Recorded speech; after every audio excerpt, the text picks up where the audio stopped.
vocal, y doctor Víctor Córdoba Ábalos, vocal.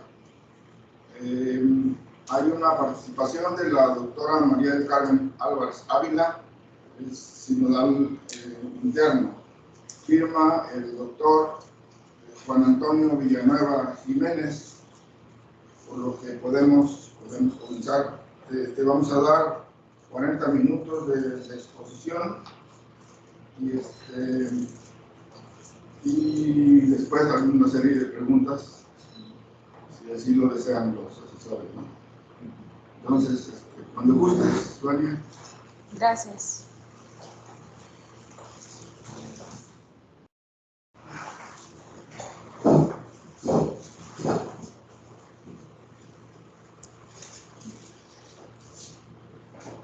Pues buenas tardes a todos. Quiero empezar mi presentación con esta imagen que espero que a todos les resulte familiar. Es la espuma de un chocolate casero hecho por manos de mujeres tabasqueñas, cultivado por manos de hombres tabasqueños. Esto únicamente es para contextualizar de qué se va a hablar y para ir guiando un poco sus pensamientos a través de mi presentación. Mi tesis de investigación doctoral es influencia de elementos intergeneracionales en la continuidad de áreas cultivadas con cacao, Teobroma cacao, en Tabasco. Agradezco a los miembros del jurado que forman parte de mi consejo particular, así como a la doctora María del Carmen Álvarez, que es la sinodal interna, y a la doctora Lorena Casanova, quien fungió como sinodal externo. El contenido de mi presentación sigue los lineamientos de mi manuscrito, que son la introducción, la revisión de literatura, el planteamiento de hipótesis y objetivos, la presentación de materiales y métodos, los resultados de la discusión, unas conclusiones muy sencillas de la síntesis de lo aprendido y los agradecimientos.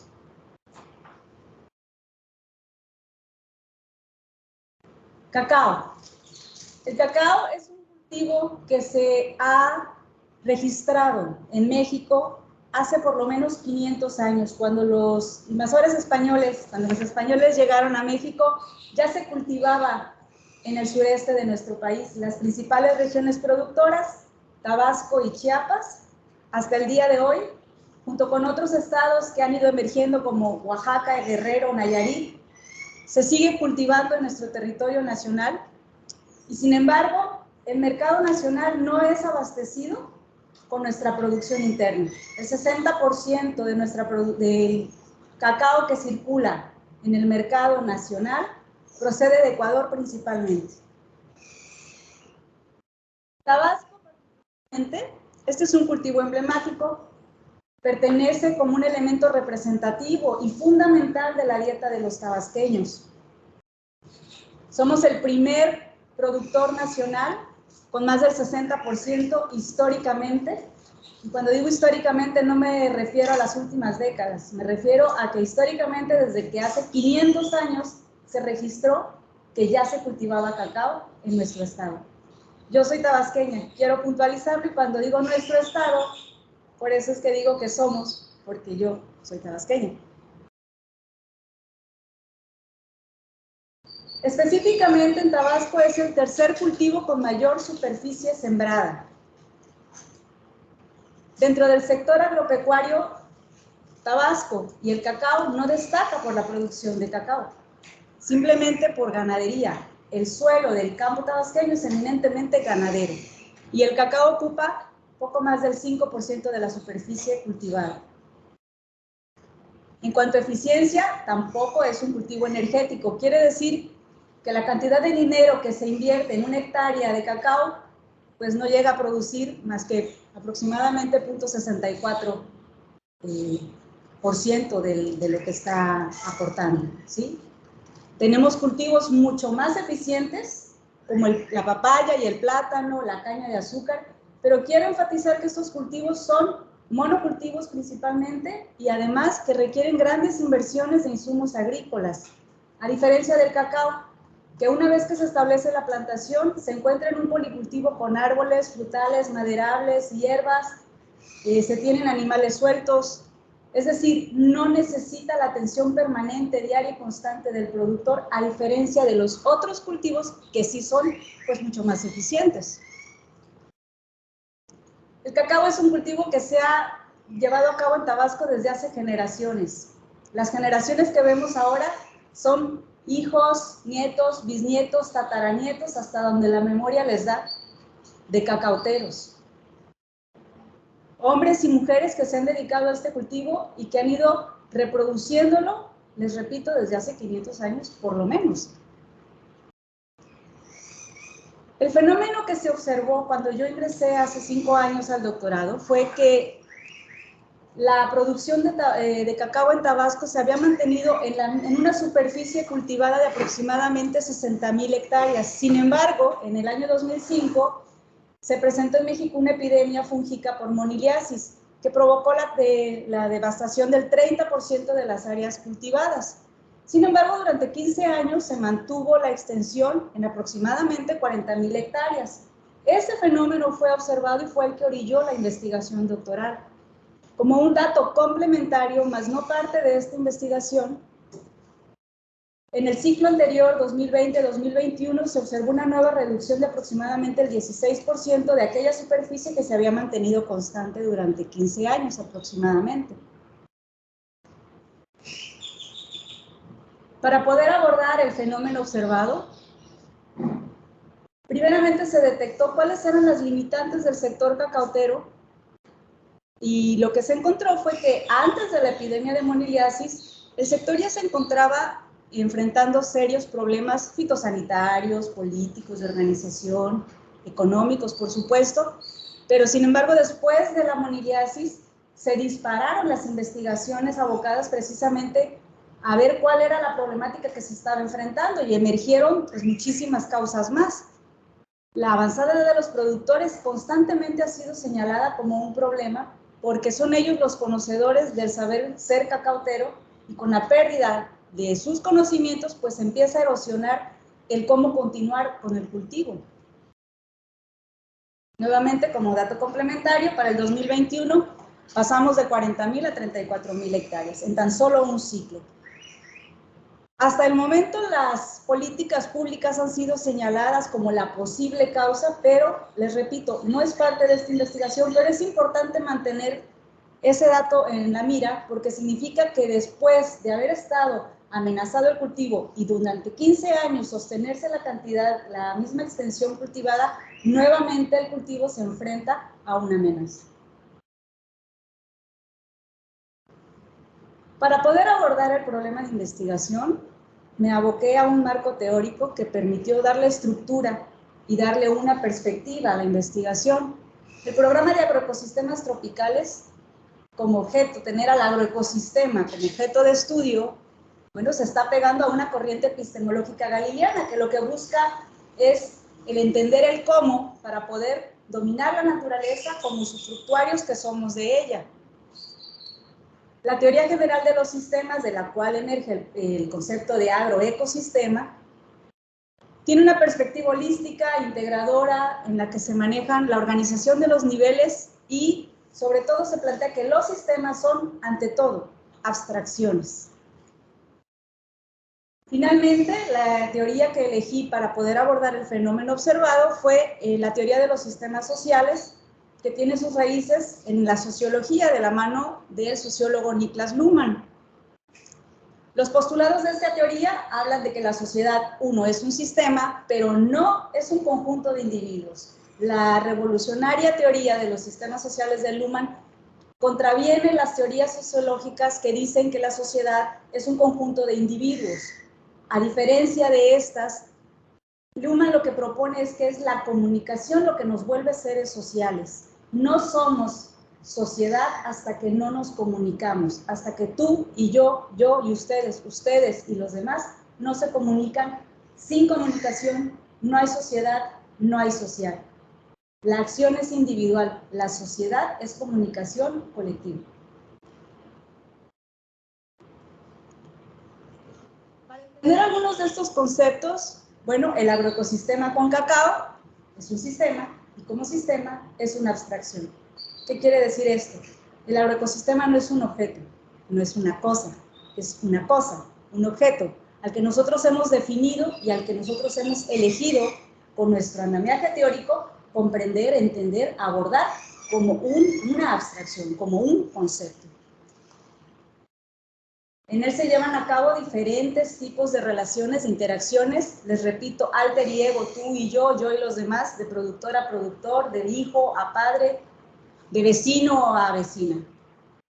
Es funcional del sistema económico de Tabasco, es un recorte de la realidad agrícola regional, en el que Teobroma cacao es la especie dominante, mas no la única, no es un monocultivo, es un policultivo, que está controlado por un observador de primer orden, que es el productor, y yo como investigadora soy la observadora de esa observación, y que retroalimenta la identidad histórica, cultural, local. Este es un modelo del agroecosistema con cacao en el que se pueden ver las interacciones, los flujos, los niveles y cómo el agroecosistema, que está en la parte central más clara, forma parte de un sistema y a la vez está sustentado en otro sistema. Esto es con concordancia con la teoría de los sistemas, de la cual emerge el concepto. Un segundo concepto es la intergeneracionalidad, que está haciendo alusión a la relación entre diferentes generaciones de personas que pertenecen a grupos de edad, a grupos históricos distintos y que implica que están coexistiendo. Para los fines de esta investigación, hay lazos de consanguinidad y parentesco. Hay muchos tipos de generaciones. Pueden ser generaciones de personas que viven un mismo momento histórico, un mismo grupo de edad, pero en esta investigación en específico se refiere a lo que se conoce como una familia, un sistema de interacciones llamado familia, en el que hay lazos de parentesco.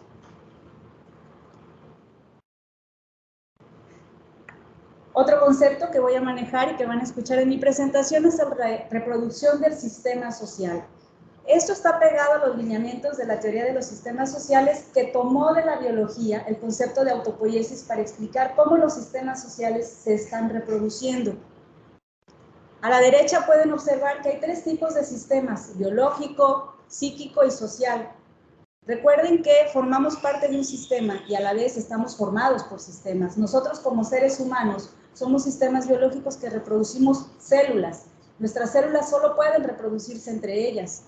Como sistema psíquico de ideas, solo podemos reproducir nuestras ideas. El doctor no sabe lo que está pensando el doctor Gustavo no sabe lo que están pensando ustedes que nos están escuchando. ¿Por qué? Porque él es en sí un sistema y cada uno de nosotros somos un sistema psíquico de conciencia que reproducimos ideas. Nuestras ideas están en nosotros hasta que nosotros las comunicamos, y en ese momento es cuando formamos parte de un sistema social que reproduce comunicaciones. No reproducimos ideas, reproducimos comunicaciones que cuando ingresan en nuestro sistema psíquico producen asimismo ideas. Estos son los elementos de reproducción del sistema social.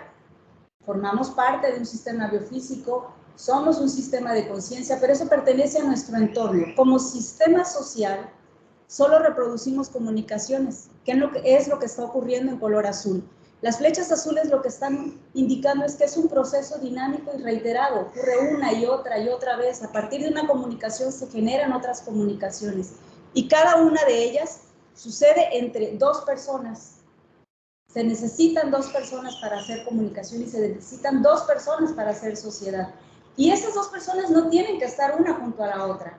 Tenemos conectado por lo menos a 10 personas que se están comunicando conmigo y yo me estoy comunicando con ellos. Y eso no significa que nuestra comunicación sea corporal.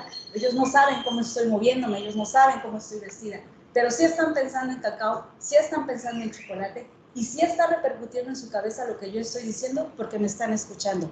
Estamos haciendo sistema social, estamos reproduciéndonos a través de la comunicación.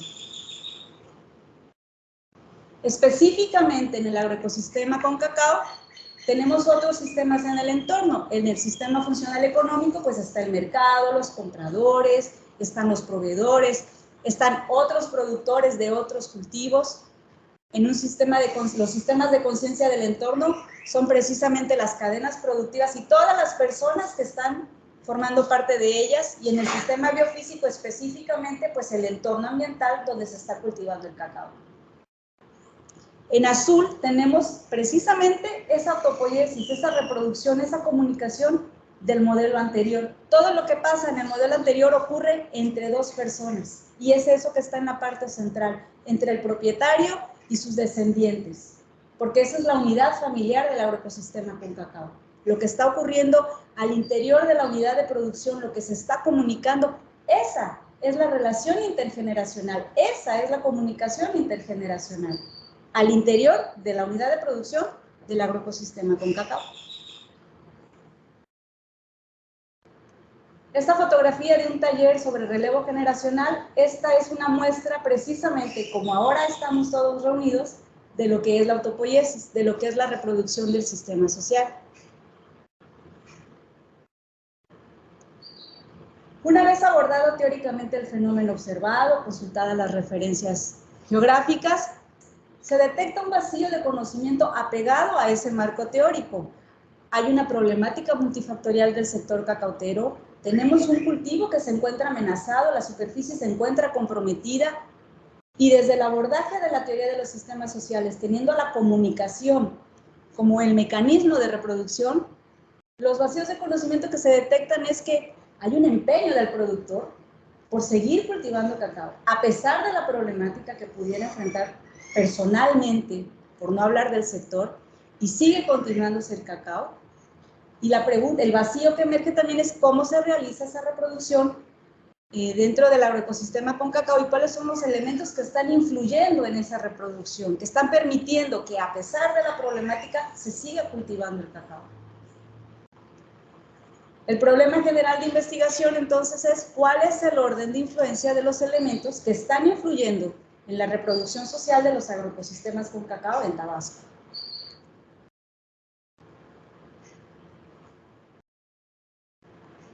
La hipótesis general planteada es que la reproducción social de los agroecosistemas con cacao en Tabasco está influenciada por elementos originados a través de las relaciones intergeneracionales en las unidades de producción, más que por elementos del entorno. De esta hipótesis general emergen dos variables importantes, que son la reproducción y la influencia. Las hipótesis particulares son excluyentes entre sí, cada una de las cuales le va otorgando a un componente del entorno una mayor o menor influencia. La primera hipótesis maneja que son elementos culturales los que tienen mayor influencia, la segunda hipótesis particular, que los económicos se encuentran por debajo de ella, y la tercera, que los ambientales tienen la menor influencia.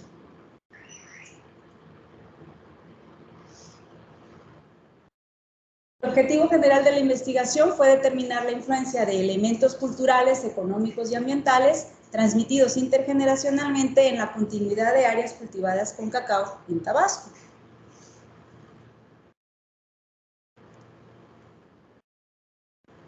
Las dos variables que condujeron esta investigación metodológicamente fueron, primero, la influencia. Esta es una variable independiente. ¿Por qué? Porque obedece al proceso histórico que a lo largo de 30 años que se seleccionaron como el periodo de estudio antes de la llegada de la epidemia de la moniliasis, los 10 años posteriores a ella y el momento que estamos viviendo actualmente, la influencia de todos los elementos del entorno se observa en el pasado y han condicionado el fenómeno presente. Llegar a tener 40.000 hectáreas de cacao durante 15 años son producto de la influencia de los elementos del entorno en el pasado. Por lo tanto, esta es la variable independiente y es histórica. Se dividieron los componentes, pues, no solo en 3, sino en 4. También la asociación emergió porque lo que es el componente de asociación, a pesar de que es social, porque está ocurriendo entre productores, no pertenece al mismo sistema. Es un sistema de organizaciones, no de interacción. Se encuentra por arriba del sistema de producción familiar. Entonces, también se eligió ese componente para poder observar qué tanta influencia tienen las asociaciones, así como el entorno biofísico, el sistema económico y el componente cultural, qué tanto han influido en la decisión del productor para continuar o no con el cultivo de cacao. Cada uno de estos componentes se dividió en diferentes parámetros con sus escalas de valores numéricas y categóricas. Dentro de la variable influencia se obtuvo un índice ambiental en el cual se hicieron preguntas acerca de la percepción de la calidad del entorno biofísico y de la amenaza del riesgo. En el componente económico se refirió a los principales ingresos monetarios, tanto por el concepto agrícola como en general, a cualquier fuente de ingreso económico. Y en el componente cultural, las prácticas agrícolas que se llevan a cabo en las diferentes fases de manejo del cacao tal. El cultivo de cacao no es sencillo, se realiza todo el año, se llevan a cabo diferentes prácticas, desde la observación de la luna como toma de decisiones, como un elemento de influencia para la toma de decisiones de si se poda, se cosecha, se corta, etcétera. Entonces es importante considerarlo esto como una fase a través del establecimiento, mantenimiento, las diferentes prácticas fitosanitarias, fertilización, hasta llegar a la cosecha. La segunda variable, que es la dependiente, es la variable reproducción. La reproducción de las áreas cultivadas con cacao se manifiesta en el presente y por lo tanto es resultado del proceso histórico de la toma de decisiones que hizo el productor. Se manifiesta en el presente y por lo tanto la información de esta variable es actual. Los parámetros que se tomaron en cuenta fueron la importancia del cacao, la enseñanza del cultivo de cacao y el índice de irritaciones. Pertenece dentro de la teoría de los sistemas sociales a las comunicaciones que proceden de otros sistemas de conciencia. La información que recibe el productor de otras personas que estén o no familiarizadas con el cultivo de cacao, eso se llaman irritaciones, produce irritaciones, no en un sentido negativo, sino en el sentido de que provoca algo en el pensamiento del productor. Estas irritaciones se clasificaron en 4 grupos de acuerdo con el parentesco con el productor y su relación con el sector cacautero.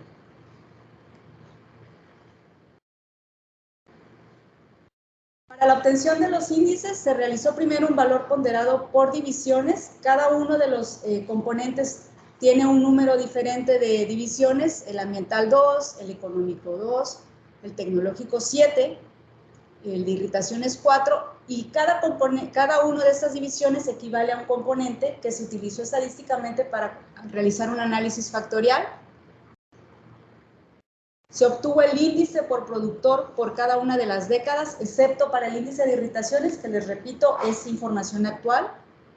Se clasificaron los productores en 5 categorías, de acuerdo con el valor del índice, y para darle validez estadística se realizó una prueba de diferencias entre varianzas explicadas derivadas del análisis factorial. Para contrastar la hipótesis particular 1, que se refiere a la mayor influencia de los elementos culturales en la reproducción de los agroecosistemas con cacao, la hipótesis nula que se manejó es que el índice tecnológico no muestra diferencias entre décadas, mientras que el económico y el ambiental sí. Y la hipótesis alternativa, pues es que el índice tecnológico sí muestra diferencias. Se realizó lo mismo para contrastar la hipótesis particular 2, enfocándose en el índice tecnológico, en el índice económico. La hipótesis nula, pues es que no muestra diferencias en comparación con los índices tecnológico y ambiental. Y la alternativa, pues es que el índice económico sí muestra diferencias. Finalmente, para contrastar la hipótesis particular 3, que se enfoca en los elementos ambientales, la hipótesis nula maneja que el índice ambiental no va a mostrar diferencias en comparación con los otros 2 índices, mientras que la hipótesis alternativa es que el índice ambiental sí va a mostrar diferencias entre décadas. La técnica de muestreo elegida para la recolección de datos fue la encuesta no estadística, el instrumento de medición, el cuestionario, con preguntas abiertas y estructuradas. La población elegida fueron los productores de cacao de la ranchería Miahuatlán, segunda sección, en Cunduacán, Tabasco, dentro de la mayor región productora de cacao del estado y del país. Y el tamaño de muestra fue de 35 productores. El sitio de estudio se encuentra muy cerca de la ciudad de Cárdenas, que es la segunda ciudad más importante de Tabasco, pero dentro del municipio de Cunduacán. A continuación voy a presentarles los resultados de la investigación y una breve discusión de ellos. Como primera parte, el perfil socioeconómico de los productores encuestados, pues es que su edad promedio, como indican otros autores, es superior a los 50 años, A diferencia de otras investigaciones que marcan que la edad de los productores supera los 70 años y que eso es un problema para el cultivo de cacao por su baja disposición a la adopción de nuevas tecnologías y por la erosión de los conocimientos agrícolas que se puede perder con ellos una vez que fallezcan. En Miahuatlán los productores tienen una edad promedio superior a 50 años, son 59 años, pero los grupos más frecuentes son el de 50-59 y 60-69. ¿Qué quiere decir esto? No son productores jóvenes, pero tampoco son productores que ya estén en la franja de su línea de vida, ¿sí? El rendimiento es superior a la media estatal. Tenemos 1.01 toneladas por hectárea, cuando la media estatal es de 0.51.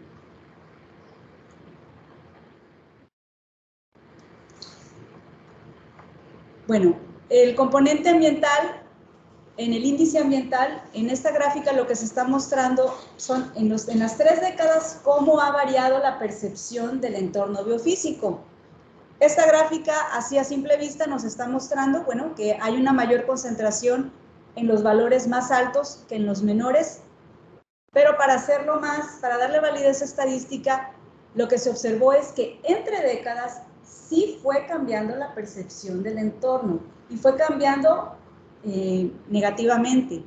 Entre el 2000 y el 2010 disminuyó la percepción, la valoración de la calidad ambiental, y entre el 2000 y el 2020 ya francamente los productores consideraban que se está devaluando la calidad del entorno. El medio ambiente se está deteriorando, es así, esa es su percepción. Y el riesgo por amenazas naturales se ha ido acrecentando. Por lo tanto, se acepta la hipótesis alternativa. El índice ambiental sí muestra diferencias entre décadas. La percepción general de los productores es que sí está cambiando las condiciones del medio ambiente y están cambiando para menos. Es decir, ellos observan que se está perjudicando la calidad del entorno, que hay mayor riesgo. En estas dos gráficas vemos cómo en la década de 1991 a 2000, la mayoría de los productores consideraba como muy buena la calidad del entorno y el cacao como el mejor cultivo adaptado a las condiciones del terreno. Y como para la década ya 2011-2020, la calidad del medio ambiente ya no es considerada como muy buena para nadie y se concentra en mala. Mientras que el cultivo pasa de ser del 64 al 37% de la opinión de los cacauteros como el mejor cultivo adaptado a las condiciones del entorno, por encima del plátano y otros monocultivos. Aún es considerado el mejor cultivo al terreno. ¿Qué quiere decir esto? El cacao se encuentra sembrado ahí no desde hace 100 años, desde hace más tiempo. Entonces, el cacao ya se encuentra adaptado a las condiciones ecológicas del entorno y el productor se ha apropiado del recurso a tal grado de que los productores le están ofreciendo la sombra, la humedad, el microclima, las condiciones de luz, de temperatura y de humedad que tuviera el cacao en condiciones naturales. Es decir, es una alimentación, una retroalimentación. El cacao se encuentra a gusto en el entorno biofísico y el productor le sigue procurando esas condiciones. De tal manera que una planta de cacao empieza su producción a los 6 años y hasta que no muere, la planta no deja de producir. Es un cultivo perenne. La producción es todo el año en mayor o menor cantidad, pero se encuentra perfectamente adaptado al entorno ecológico del lugar. En el componente de asociación que se refiere a la afiliación a asociaciones agrícolas, también se observa que contundentemente los productores han dejado de asociarse. Las asociaciones agrícolas ya no tienen la fortaleza que tenían hace años, hace décadas. La Unión Nacional de Productores de Cacao en México tenía su sede en Tabasco y desde allí se podía influir sobre el precio en el mercado nacional del valor del cacao. Actualmente los productores venden principalmente intermediarios y solamente 2 de 35 productores se encuentran afiliados a una asociación particular, es una cooperativa de producción de chocolates. Esto quiere decir que la influencia de las asociaciones agrícolas pues ya está mermada en el sitio de estudio. Los productores ya no tienen la necesidad de pertenecer a una asociación para poder acceder a los recursos federales de los programas como Sembrando Vida o de apoyo al campo estatales. Ya no es un requisito pertenecer a una asociación como antes sí lo era.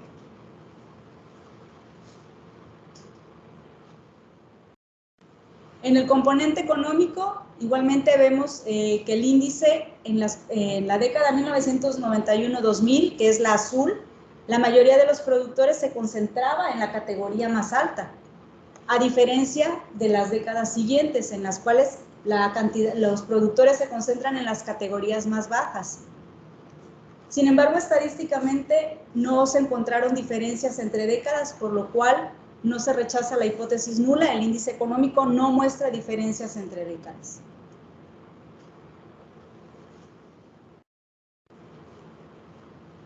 Esto lo que nos quiere decir es que el cacao sigue siendo un componente importante para la generación de ingresos en la unidad de producción familiar. El cacao sigue teniendo valor. Si bien no tiene la fuerza que tenía en la década de 1991-2000, donde el 71% de los productores consideraba que su principal fuente de ingresos era el cacao, es decir, eran cacauteros. Así se autodenominaban. Ellos eran cacauteros, porque vivían del cacao, su familia comía del cacao, se vestía del cacao, sus hijos iban a la escuela gracias al cacao. Y 30 años después, eso ya no es así. Se diversificó el ingreso, sobre todo con otros cultivos como el plátano, que es un cultivo que genera ingresos económicos semanales, que al mismo tiempo demanda muchísimo dinero para su mantenimiento, es un monocultivo, sin embargo da dinero rápido y da dinero constante, aunque sea poco, a diferencia del cacao, que tiene de 1 a 2 cosechas grandes dependiendo del año, pero lo que se gana en el plátano en todo el año se puede ganar con una buena cosecha de cacao una vez al año. Entonces, el cacao y el plátano se encuentran asociados. No es que uno sea económicamente más importante que el otro. Tan es así que los productores de cacao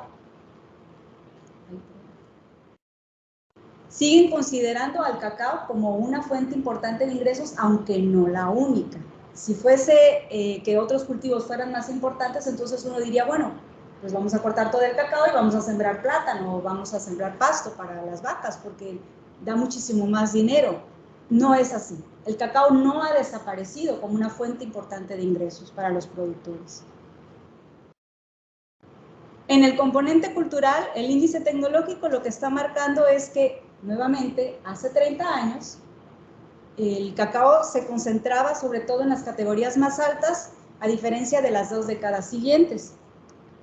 Sin embargo, estadísticamente, tampoco hubieron diferencias significativas, por lo tanto, no se rechaza la hipótesis nula. El índice tecnológico no muestra diferencias entre décadas, contrario a los índices económico y ambiental. Esta gráfica lo que está presentando son las 7 fases de manejo del cacautal, cómo se han ido realizando en las 3 décadas de observación. La primera columna es muy interesante porque se refiere a la observación de la luna. Lo que nos está diciendo es que desde hace 30 años y hasta el día de hoy, los cacauteros siguen observando los periodos lunares para la toma de decisiones. En la segunda columna, que es la de establecimiento, lo que se observa es que hace 30 años, el 100% de las actividades de establecimiento las realizaban un 85% de los productores.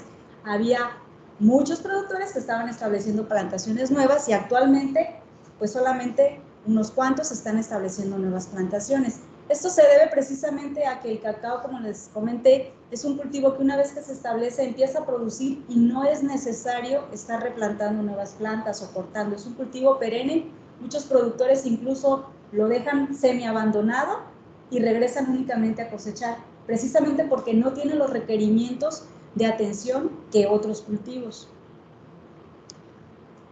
Las otras fases, la que realmente se sigue realizando, pues obviamente son la de podas, cosechas y fertilización, pero eso lo vamos a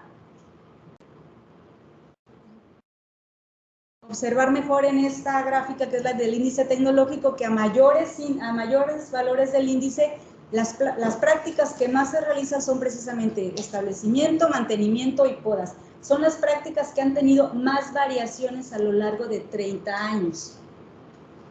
¿Qué quiere decir esto? Que el control fitosanitario, la fase de fertilización, la fase de cosecha y observación de la luna se han seguido realizando igual. No ha habido diferencias.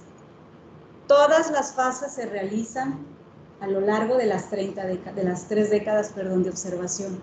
Ninguna se ha abandonado, y tampoco se ha incorporado ninguna más.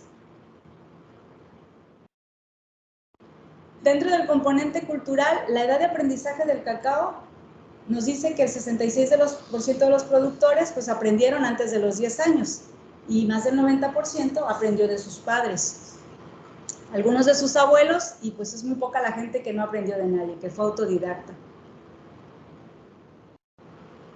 El cacao se utiliza con fines religiosos y ceremoniales y se autoconsume. Esto refuerza la presencia del cacao como elemento de la cosmovisión y de la dieta. El cacao se come, el cacao se vive, forma parte de las creencias o de las fiestas de las personas dentro de la localidad. Es un elemento que se encuentra en cualquier lado que uno voltee, va a notar la presencia del cacao. Comido, bebido, sembrado, olido, ahí está el cacao.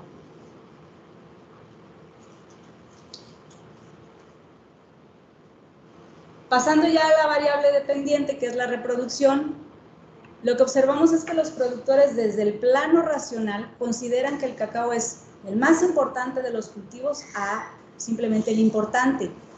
Si juntamos estos dos valores, tenemos que el 70% de los productores consideran desde el plano racional, al preguntarles qué tan importante es el cacao en su vida, responden eso, es el más importante o es importante, lo ponen en comparación con otros planos de su vida, como la familia, la pareja, el trabajo, el dinero inclusive. Y ya en el plano emocional, cuando uno les pregunta cuál es su planta preferida, al preguntarles cuál es su planta preferida, qué lugar ocupa en su corazón el cacao, responden pues precisamente que el cacao junto con el plátano son los más importantes, pero no deja de ser un elemento importante, no deja de ser una planta preferida. ¿Cómo no preferirla? Si les da dinero, les da alegría, es poco el mantenimiento agrícola que se le tiene que dar, se come, está allí, ¿cómo no preferirlo por sobre otras plantas? Esa es la percepción de los productores. Y apegado a ese sentimiento, encontramos que hay un recuerdo, que ellos han aprendido de sus padres, se lo están enseñando a alguien más joven, generalmente sus hijos o sus nietos, y que además se está enseñando, se está demostrando allí en el cacautal, no con libros ni con charlas. Quiere decir que se está transmitiendo la información in situ, ahí en el cacautal, a través de realizar las prácticas. La comunicación al interior del agroecosistema con cacao, ese es el índice de irritaciones, nos dice que a mayores valores hay mayor disposición del productor a escuchar a quien quiera platicarles, familiar, no familiar, con cacao o sin cacao, y que a valores menores la disposición es menor. No cualquiera puede venir a platicar del cacao con un productor que tiene un índice de irritaciones menor. Sin embargo, hay una correlación muy bonita entre el índice de irritaciones y los años de propiedad del cacautal. Esta gráfica lo que nos está mostrando es que los propietarios con menor tiempo de propiedad tienen los índices de irritación más altos. Son productores que recientemente adquirieron el cacautal, y cuando digo recientemente son 10 años, adquirieron el cacautal y por consiguiente están dispuestos a escuchar a cualquier persona, inclusive un ladrón de cacao, porque en la comunidad es frecuente el robo de cacao por los convecinos, saben quiénes son, y aún así, pues, siguen comunicándose y aceptando la información que les pueda dar. A diferencia de los propietarios que tienen más de 60 años como propietarios de su cacautal. Ellos no escuchan a nadie. Ellos no les importa si alguien viene a hablarles de cacao. ¿Qué les puede importar? Si los que más saben de cacao son ellos, y por encima de ellos no hay nadie. Por el contrario, son estos cacauteros que tienen tantísimos años de experiencia los que son mejores valorados entre los propietarios de cacautales como la gente que realmente sabe, a los que hay que escuchar.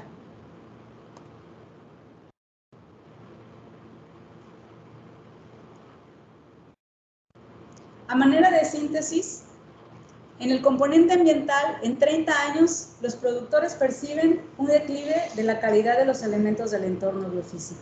Las condiciones medioambientales, desde su perspectiva, están empeorando. A pesar de ello, a pesar de que se observa una menor calidad ambiental, el cacao sigue considerado como el mejor cultivo adaptado a las condiciones del entorno. En el componente de asociación, en 30 años se redujo contundentemente la afiliación a asociaciones agrícolas. No es ya algo, ni siquiera frecuente, es algo anecdótico que alguien esté afiliado y los únicos dos productores que se encuentran afiliados son hermanos. Entonces, pues no, realmente ya no sienten que haya una presión por cultivar cacao, porque no hay una presión por entregar un producto, no existe un compromiso, no existe una obligación por producir cacao y venderlo dentro de la asociación. La asociación ya no es un elemento de influencia en la toma de decisiones. En el componente económico, el cultivo de plátano y la diversificación con actividades no agropecuarias representan actualmente el mayor ingreso monetario de los productores, pero en 30 años el cacao dejó de ser la principal fuente de ingresos. Esto hay que decirlo. Ya no son cacauteros, ya son plataneros cacauteros o plataneros o ganaderos y sin embargo siguen cultivando cacao. No cortan sus plantas de cacao. No lo cultivan por razones entonces estrictamente económicas, porque hay otras actividades que pudieran estar generando un mayor ingreso, más rápido. Eso sí hay que decirlo, porque recordemos que el cacao sí está ofreciendo un ingreso económico sustancial al productor, solo que no tan rápido en comparación con otros cultivos. Constituye un ingreso económico complementario, pero es más seguro. Los cacautales resisten inundaciones, incendios, sequías, condiciones extremas de lluvia. Hay cacautales que tienen más de 100 años en la región. Hay cacautales que han sido incendiados y que siguen produciendo, se recuperan. Es un cultivo que se encuentra ya adaptado al entorno. En el componente cultural, la tecnología de cultivo de cacao no ha cambiado en 30 años. No se ha innovado con nueva tecnología, no porque no hayan sentido la necesidad, simplemente no ha sido su deseo.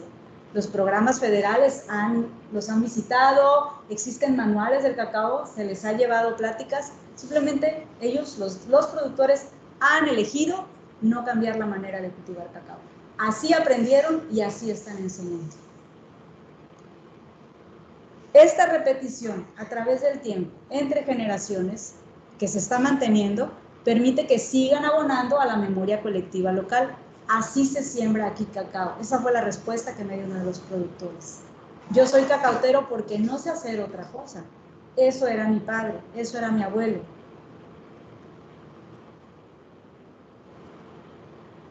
Esta repetición de las prácticas agrícolas condicionando el entorno del cacautal al que pudiera haber tenido en condiciones naturales hace muchas décadas, sigue reproduciendo la apropiación del recurso natural. El consumo de cacao se realiza en el plano concreto a través de la dieta y a través del plano abstracto, a través de la integración en su cosmovisión, en su uso religioso o ceremonial. Entonces, si el cacao no se cultiva por motivos económicos, ambientales, ni por el compromiso de asociación, entonces el elemento de influencia es cultural. La reproducción del agroecosistema con cacao se enseña de padres, abuelos, a hijos y nietos, a través de la demostración de las prácticas, llevando a los hijos, llevando a los sobrinos, llevando a los nietos allí, a cortar, a cosechar, a podar, a fertilizar. La información que poseen los cacauteros de mayor edad es la más valorada, tiene la mayor credibilidad, es a los que les tienen más confianza. Y si uno quiere incidir en la reproducción, en la continuidad de este cultivo, entonces es precisamente allí a donde hay que irse. Hay que ir a hacer hablar a esos productores de mayor edad y escuchar a esos productores de mayor edad.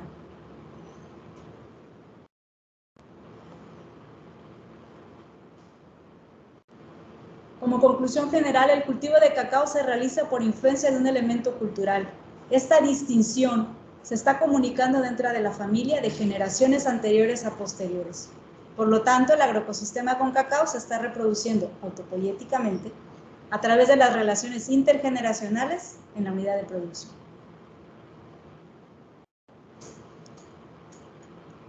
Uy, se repite.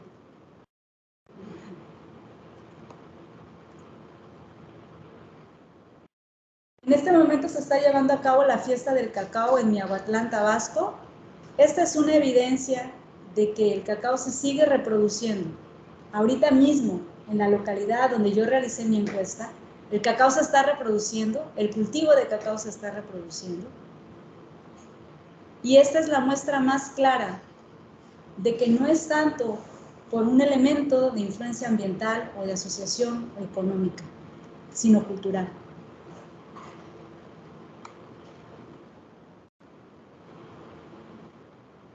Quiero agradecer a todos los productores de Miahuatlán.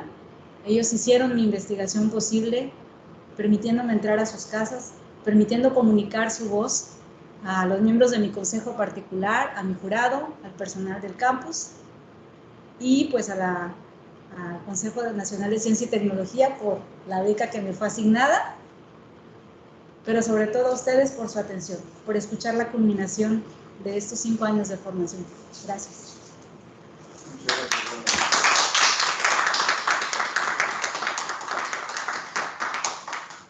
Bueno, Diego, ¿tienes alguna pregunta acerca de lo que expuso Vania? Sí, doctor, si me corresponde a mí en primer lugar o había otro. No, tú. Yo soy el primero. Sí. Sí, me escuchan bien. Bueno, saludos a todos. Estamos acá, ahorita estamos en un foro internacional en la ciudad de Monterrey y me tocó ahorita pues estar aquí con ustedes. Acá está muy fresco, está frío, no sé en Veracruz cómo está. Pero muchas gracias, doctor. Pues en primer lugar, felicitar ampliamente a Vania. Nos consta de cerca todo el esfuerzo que ha realizado para obtener llegar a este punto. Siempre es muy grato para el Colegio de Posgraduados como institución y a nosotros como grupo de profesores tener un graduado más y un graduado pues, de altísima calidad como lo que es Vania. Es una de las últimas graduadas de un grupo de estudiantes que ingresó hace más de aproximadamente 5 años en el campus. Alguien por ahí le puso un adjetivo con alguna intención, no sé cuál, le puso las generaciones platas, caracterizando un periodo ahí muy específico, 2016-2018. Y algunos compañeros me comentaban, estudiantes, que al principio se asombraron por ese adjetivo, pero luego les gustó las generaciones platas, por alguna razón. Entonces, Vania, muchas felicidades por este logro. Sabemos que hay ciertos obstáculos luego que hay que solventar. A ti te han tocado muchos. El más característico es la parte del COVID. Te tocó hacer tu trabajo de campo en plena pandemia, en plena cuarentena. Y bueno, saliste adelante como muchos otros estudiantes. También el hecho de ser pues, femenina, madre, que también es difícil para muchos estudiantes que hemos tenido graduadas. Algunas dan alumbramiento siendo estudiantes, o sea, tiene sus hijos siendo el doctorado. A mí me acaba de tocar titular a Erika este año también, que tuvo su bebé unos pocos meses antes de titularse. Entonces, otro esfuerzo doble. Entonces, muchas felicidades. Yo tengo nomás 3 puntos tratar contigo, Vania, muy concretos en cuanto a la investigación. No sé si estás lista, toma un traguito de agua o algo. Vamos, acabado. Listo. Bueno, el primero es muy general. Quisiera preguntarte, tú te vas a graduar en unos momentos, si lo considera consejo particular, como doctora, pero el colegio tiene un adjetivo ahí también que le ponen doctor en ciencias. Entonces, mi cuestión es que ojalá estuviéramos conscientes de lo que es la ciencia. Entonces, para ti, ¿qué es la ciencia? ¿Me escucha? Sí, yo te escucho muy bien. No le voy a pensar más en lo que es ciencia, pero la ciencia es una manera de abordar la realidad. de seguir un método, de pensarle, de pensar realmente, de generar conocimiento y permitir que este sea accesible y replicable. No es solamente observar la realidad y explicarla como nos sale del corazón, nuestra experiencia, como vemos que están las cosas.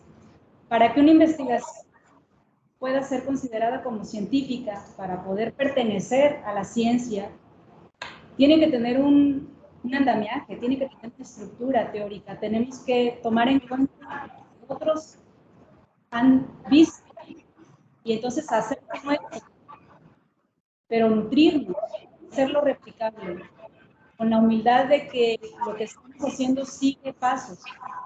No es únicamente un momento de alumbramiento mental, de éxtasis, va más allá.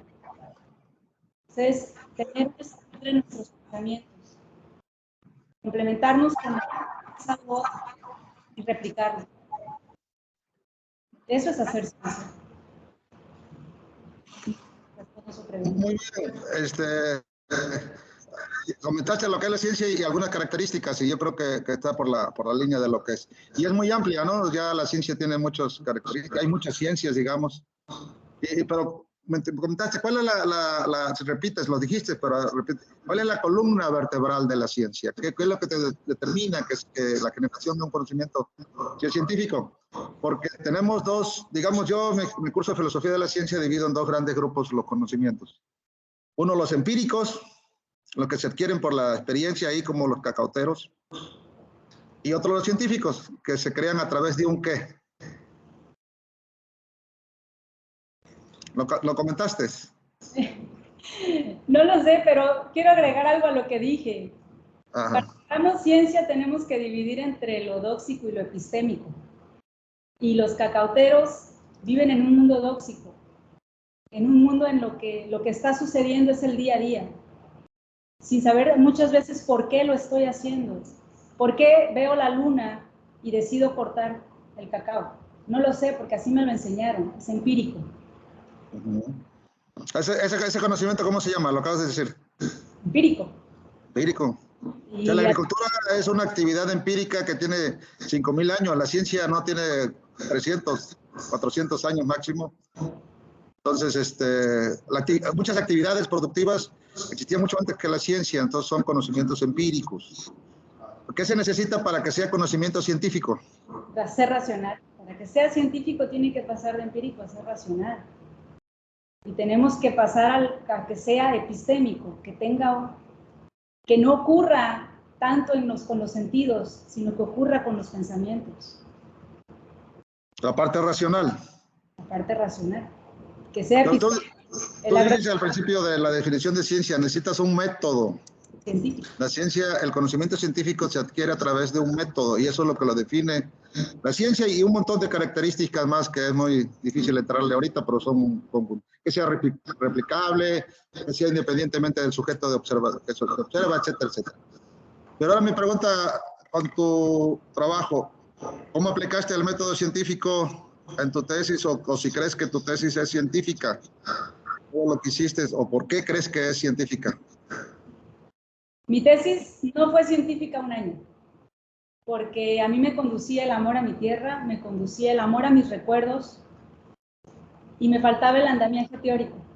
En ese momento, cuando yo empecé a estudiar, cuando yo empecé a leer, cuando yo elegí de entre todas las posibles explicaciones al fenómeno que yo estaba observando, en ese momento se convirtió en una investigación científica. Cuando yo me apegué al método científico realmente, eligiendo un marco teórico para poder tener una perspectiva, para poder entonces sí afrontar un fenómeno, no como un problema. Los cacauteros no tienen un problema, el problema era mío, el problema estaba en mi mente, porque yo lo estaba observando. Para poder hacerlo científico, tuve que apegarme a un marco teórico, que le diera sostén, no que lo constriñera, que le diera sostén. Para entonces sí poder plantear una hipótesis plausible, pero que emergiera de un marco teórico, para poder desarrollar un marco metodológico, pero desde un marco teórico y epistemológico. están soplando. Entonces, Exacto. Necesitas un conjunto, ese andamiaje que mencionas. ¿Me podías decir uno nada más así específico, una parte del método científico que utilizaste? la hipótesis tan solo, doctor. Pues sí, los objetivos. Mira, tú utilizaste, por ejemplo, estadísticas, o sea, muestreo, tu análisis estadístico, etcétera. Esa parte del método científico. El método científico se compone de varios instrumentos que le da la cientificidad. Pues sí, perfecto, así como dices. En este sentido, ¿cómo le llamarías al conjunto de tu tesis? O sea, ¿cómo te ubicarías en alguna rama, alguna ciencia que tú quieras mencionar? Y yo te diría cuál es mi punto de vista de tu trabajo. ¿Dónde lo ubicaría yo? Pero dime tú, ¿cómo te ubicarías? Si le quieres poner un nombre de ciencia. ¿Sí?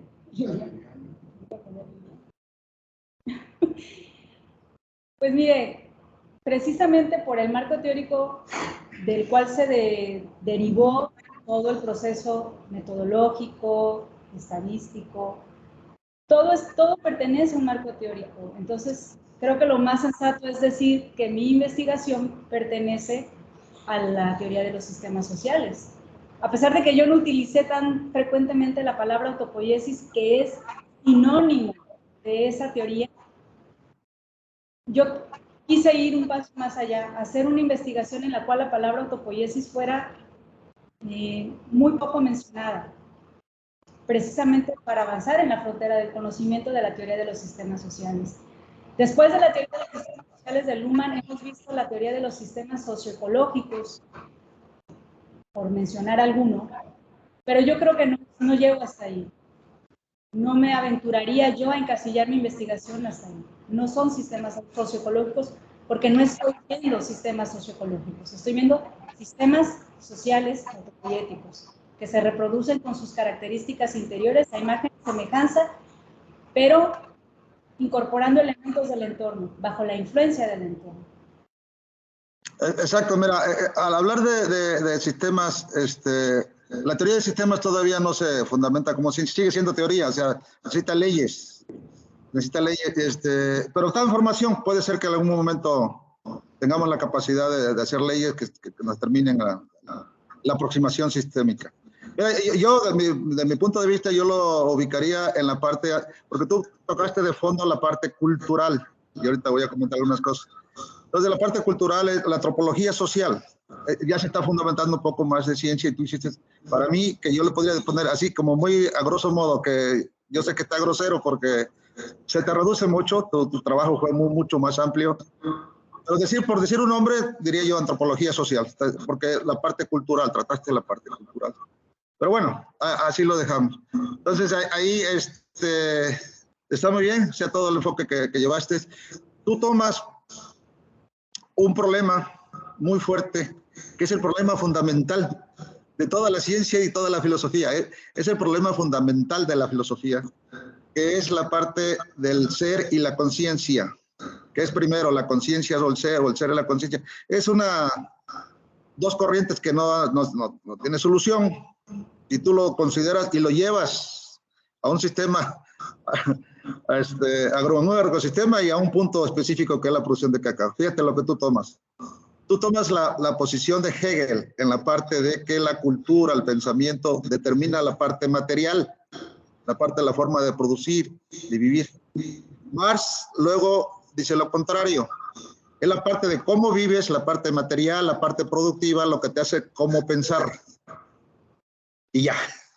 Yo me quedo. Yo soy de la parte más materialista, pero tu posición es correcta, ¿eh? O sea, tú lo llevas a un punto y reafirmas y argumentas y ahí está bien. Es lo bueno de la filosofía, que no hay soluciones, hay preguntas, pero no hay soluciones. Entonces, yo comento eso porque tú lo determinas en agroecosistema y lo determinas muy bien, o sea, en el sentido